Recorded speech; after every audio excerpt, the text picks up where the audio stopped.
Hello, everybody. Mark here. I was.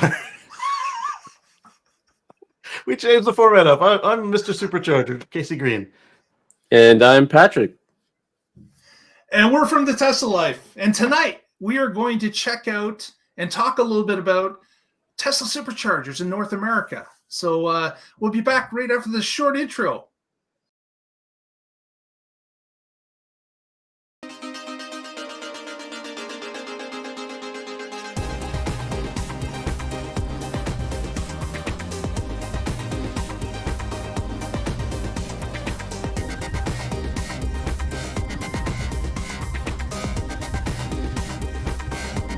You're watching the Tesla Life Special Edition with your host, Mark Coughlin.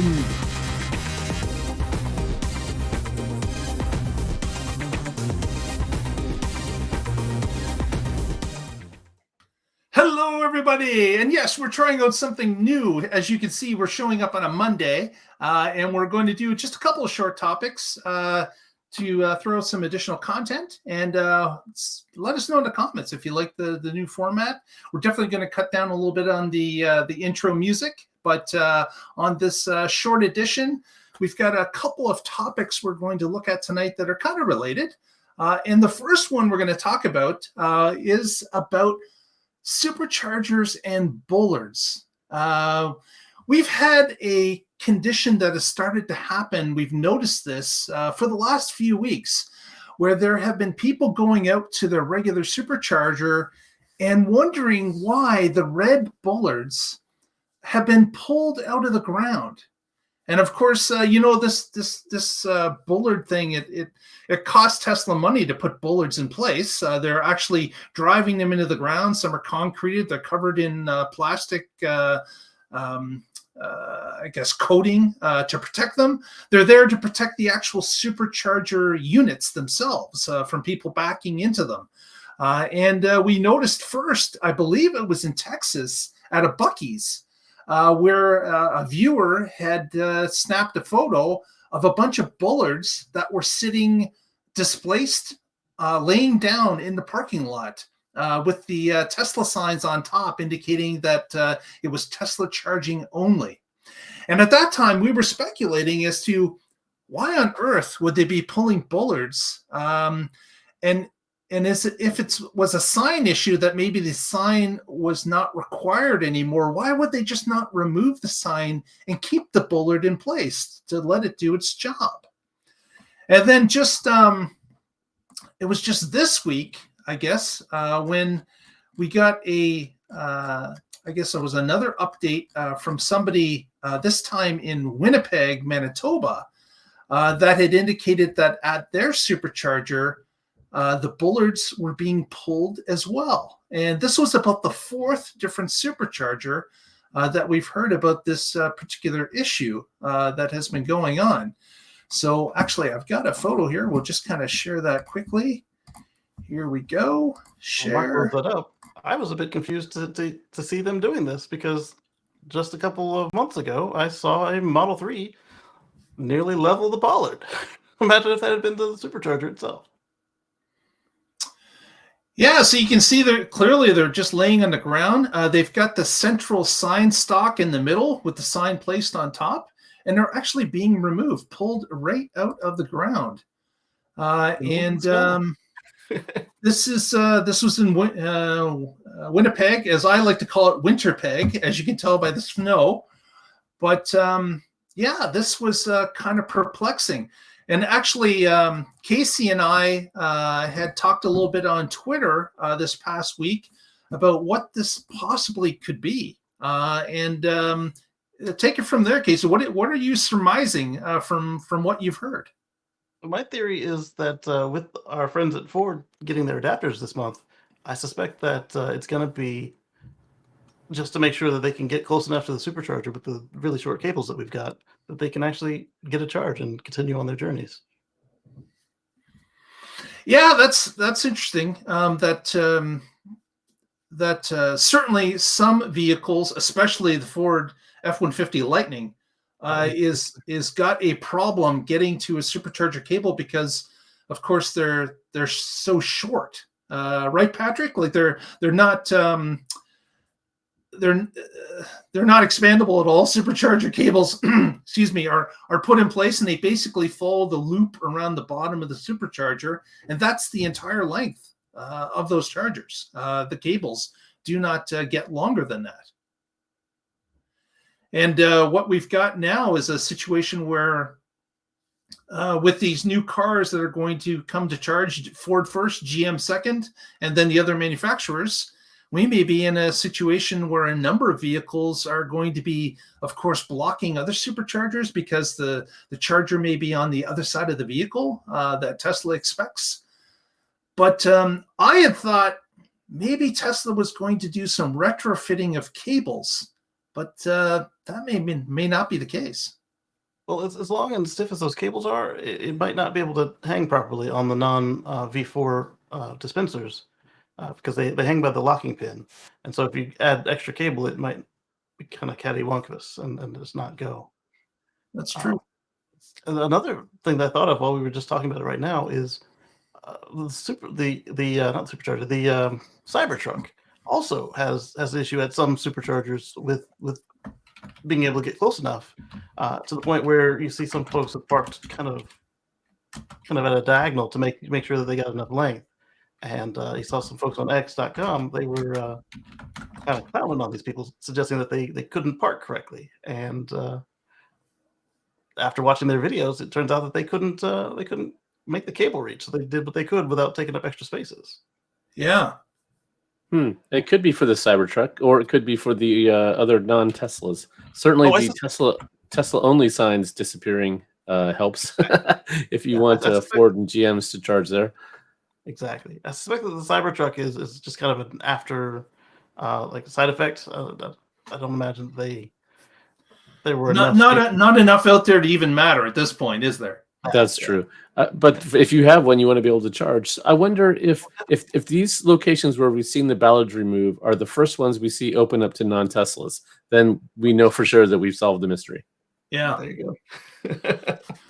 Yeah, interesting that they're starting to do this. I kind of think that as Casey mentioned that on Twitter, I was like, yeah, that makes a lot of sense. That these could be the first superchargers that are going to be opened to the other EV public. And of course, the Winnipeg location I'm speaking about, that's right on the Trans-Canada Highway. And that was one of the chargers that is going to be opened up. We know that, the Western chargers along the Trans-Canada that go through all of Canada, they had planned to open those up. So that makes sense for Winnipeg, at least. Or again, Winterpeg, if you live there. But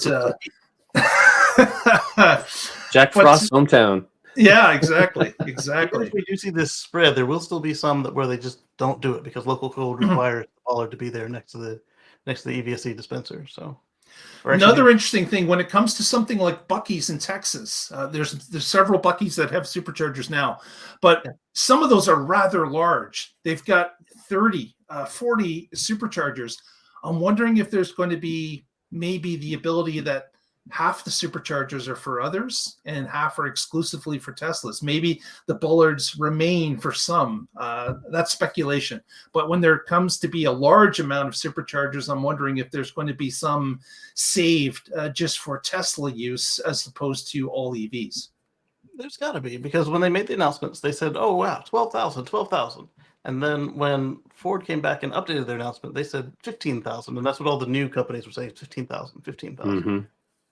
That's less than what we saw on the earnings report the other day. So, and it's not all V2s either, because we're under the assumption that it only works on V3s and newer. It went up by more than it went up by less than the number of new stations. Yeah. Right. Okay, great. If you haven't already, please give us a thumbs up on the video. Would really appreciate it. Press that subscribe button. And of course, you can follow us throughout the week on our Twitter feed at The Tesla Life and on our Facebook feed, The Tesla Life #1. And you can follow what we're doing in between shows. But next, let's talk a little bit about supercharger basically expansion into new territory. I'm going to show you a photo here that I'm going to attempt to show you a photo that gives us an idea of, wow, what is going on? How can I get, yeah, nothing like a live show to try to figure out something. Jeez.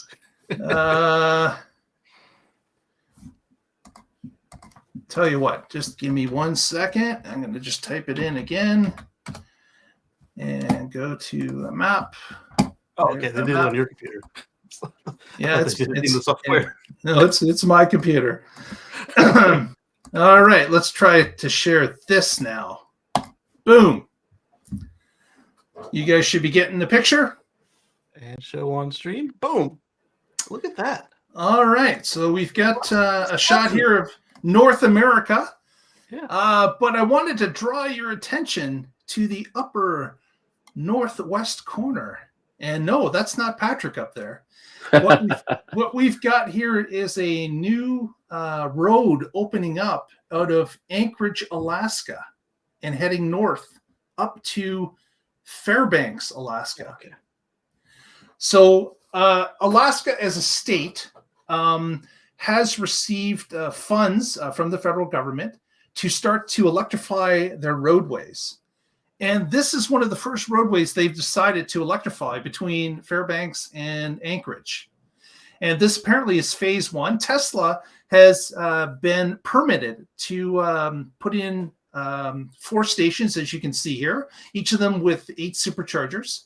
And the thought is that other companies as well have been permitted to put in some chargers as well. So you've got some other names that are local to Alaska that are putting in some chargers outside of these 4. Phase 1 apparently is to electrify this road up to Fairbanks. Phase 2 apparently indicates that there will be an offshoot of this one in Fairbanks heading to the east, and it will be connecting to Canada, as quote. So that's kind of interesting that we may be seeing the start of a roadway, electrified roadway that would go to the lower 48. Nice. That is really cool. I know that many people have talked about this previously. We saw the advancement down here in the mainland of British Columbia that we've been adding superchargers north. And of course, here from Alberta, looks like they'll be connecting somewhere over here above Prince George, British Columbia.